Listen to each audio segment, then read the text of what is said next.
अवधूत चिंतन श्री गुरुदेव दत्त. काल आपण परमपूज्य श्री दादा कवडे महाराज लिखित श्री सद्गुरू स्मरणी या पुस्तकाचं वाचन करत आहोत. आज हे वाचन तुम्ही ऐकत असताना एक नवा ॲटम तुम्हाला दिसेल आणि तो तुम्हाला खूप आवडेल अशी माझी आशा आहे. तर आज आपण राजयाची कांता याबद्दल परमपूज्य मामांचा दादांना कसा अनुभव आला हे पाहूया. सांगलीच्या श्रावण मास अनुष्ठानातीलच ही गोष्ट आहे. कॉलेज बुडू नकोस असे सांगून काही दिवसांनी परमपूज्य श्री मामांनी मला परत कराडला पिटाळले गेले. पण त्याचवेळी ते मला म्हणाले होते की पूर्णाहुतीला यायला विसरू नकोस हां. त्या पूर्णाहुतीचा कार्यक्रम नेमका ऑगस्ट महिन्याच्या शेवटी होता. त्यावेळी आमच्या घरी आई वडील दोघेही जरी कमावणारे असले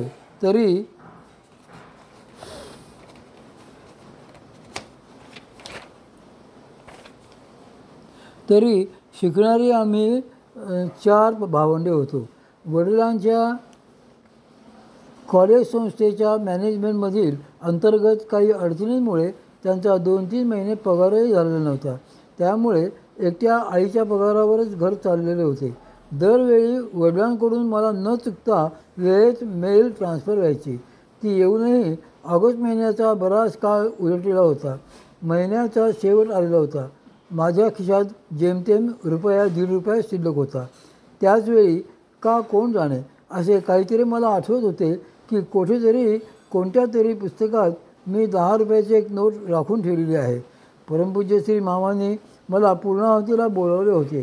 त्यासाठी ती नोट घेऊन मला सगळा खर्च करता येईल अशा गोड समजुतीत मी होतो.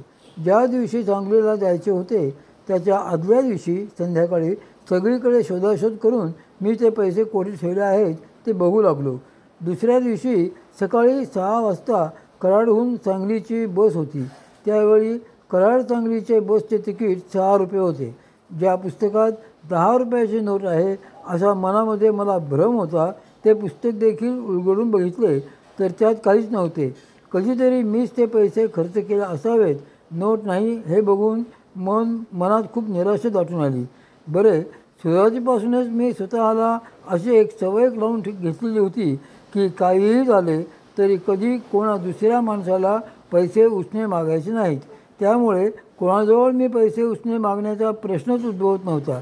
आता मार्ग कोणता राहिला तर केवळ सांगलीला न जाण्याचाच. परमपूज्य श्री मामाने आवर्जून येण्यास सांगूनही आपल्याला काही जाता येत नाही म्हणून मनामध्ये मी खिन्न झालो. कोणताच मार्ग माझ्यासमोर दिसत नव्हता. मग मला आतून आमची